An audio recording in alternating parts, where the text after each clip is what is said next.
Today I'm going to explain the movie called Kong, Skull Island from 2017. At the beginning of the movie, we saw the scene of 1944, and it was the time of World War II. The world was collapsing. Meanwhile, an American plane crashed on a remote island in the South Pacific. The name of the pilot was Hank. Hank saw that another plane crashed on this island.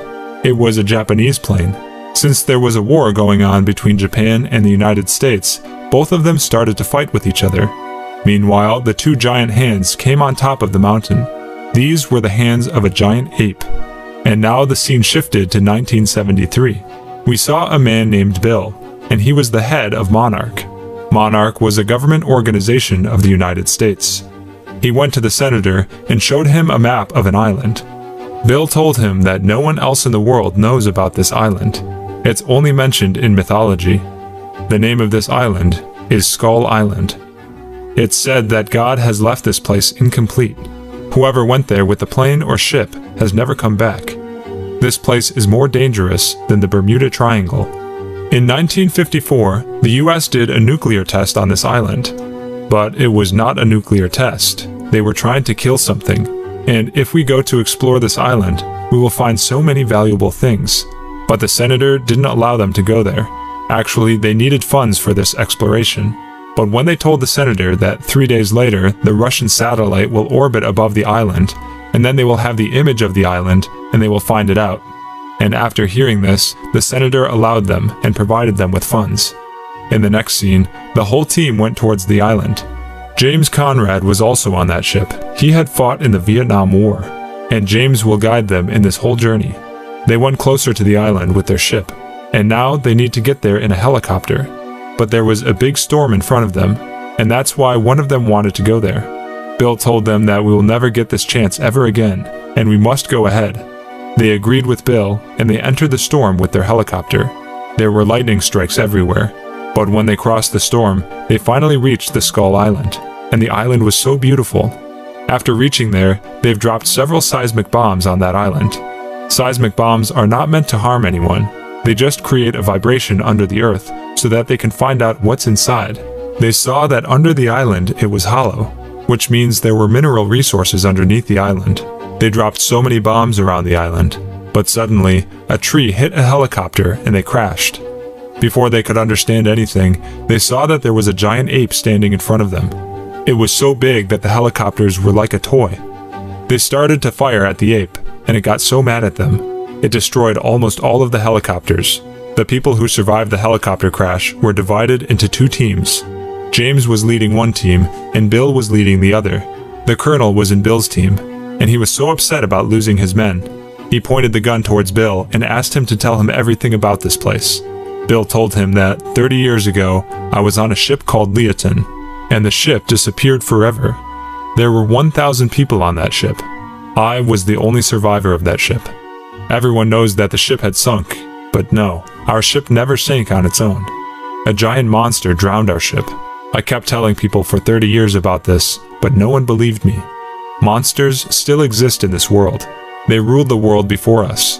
If not today, then tomorrow they will find us, and they will bury us in the ground, and once again, they will rule this world.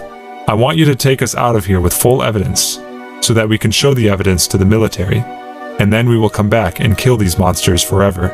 On the other side, we saw James and his team. James told them that we need to get to the ocean by following the river. Our ship will stay there for the next 3 days. Somehow we will send a signal to them, so that they can rescue us from here safely. When they were walking by the lake, a giant cow came out of the water. Everyone was so scared after seeing this, but James told them not to shoot. Since they didn't shoot it, the cow didn't do anything to them and left. They walked for a while and found some strangely shaped stones, and then some tribal people surrounded them from all sides. James and his team pointed their guns towards them, but before they could understand what they should do, Hank came there. Hank was a US soldier whose plane crashed here in 1944, during the time of World War II. He told James and his team that he will not harm anyone, and after that, Hank took them to the village.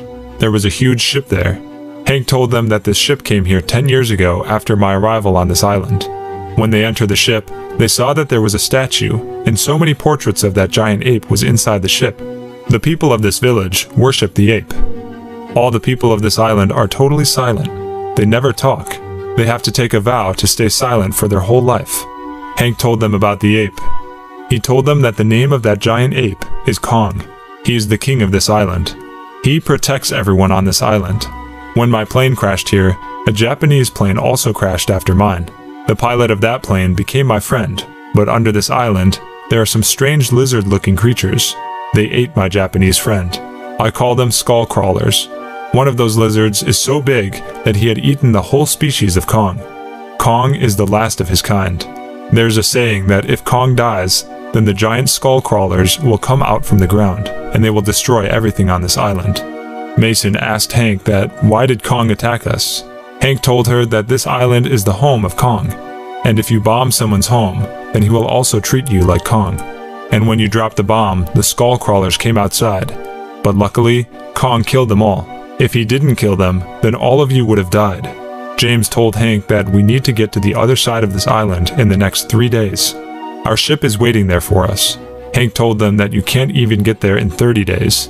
But I have a boat, and with that, we can get there in 3 days. But first, we need to repair it. On the other side, we saw that Packard, Bill, and their team members were moving through the forest. But suddenly, a giant spider attacked them. They were able to kill that giant spider. One of their team members had been separated from both of the team. His name was Chapman. When he went to the river to drink the water, he saw that Kong was going through the river. Kong didn't see him. When Kong was drinking the water, a giant octopus attacked him. Kong killed that octopus and left. After that, Chapman sat on a dead tree. But it was not a dead tree. It was also a kind of creature. And he ran away from there because the skull crawler was in front of him. And this skull crawler killed Chapman and then ate him. On the other side, we saw that all of them were repairing the boat.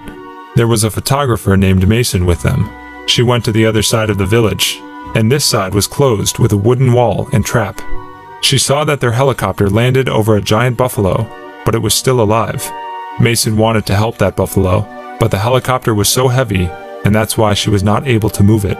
But suddenly, Kong came there and lifted the helicopter with 2 fingers and saved the buffalo.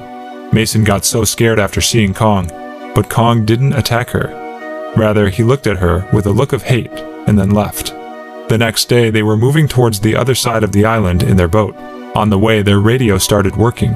They told the other team that very soon we are going to reach you.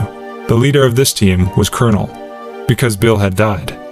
But then a giant bird-like creature attacked them, and they took one of their team members with them and killed him. After some time, they found the second team, and now they need to go in the direction of their ship. But the colonel told him that I needed to go to the west because Chapman's helicopter crashed there. Actually, Colonel Packard didn't know that Chapman was dead. Hank warned them that we should not go towards the west because the skull crawlers stay there.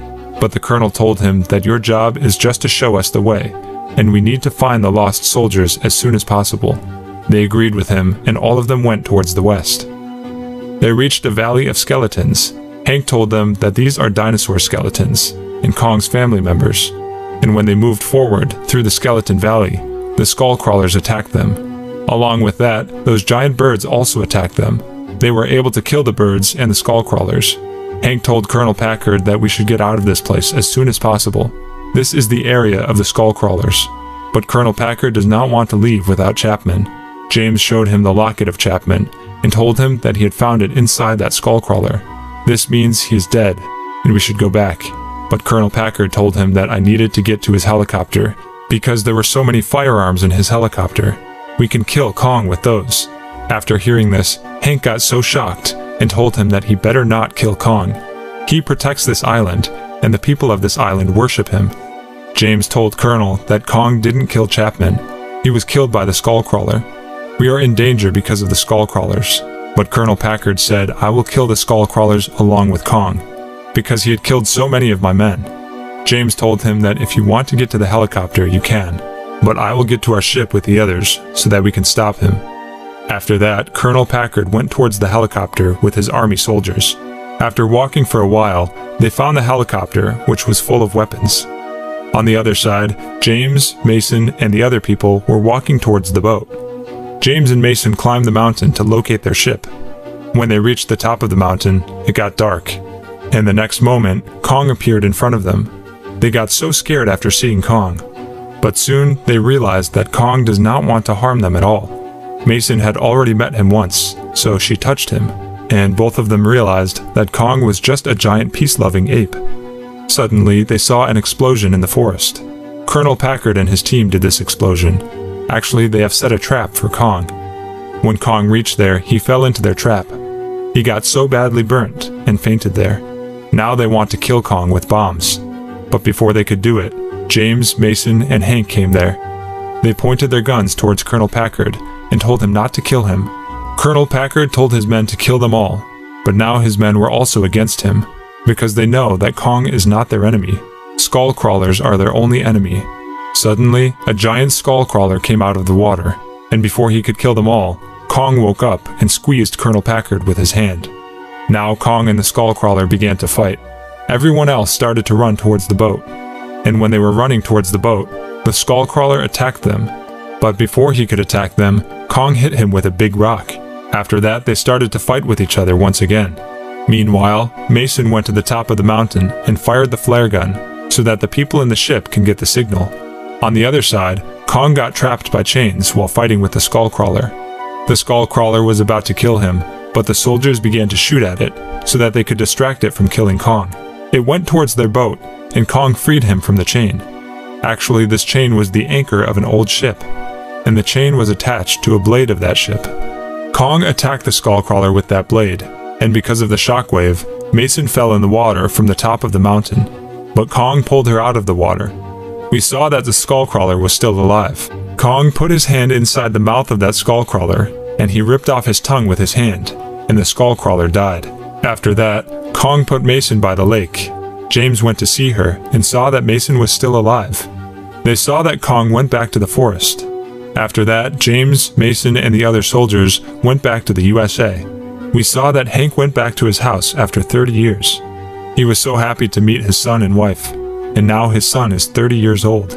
In the post-credit scene, we saw that James and Mason were locked in a secret room. Suddenly, Brooks and San Lee came there, and they were also on the island with James and Mason. He told them that Kong is not the only king of that island. There is someone else on that island. They showed them the painting of the battle of Godzilla and Ghidorah. The job of Monarch was to find creatures like these who are a threat to humans, and then kill them or keep them far from the humans.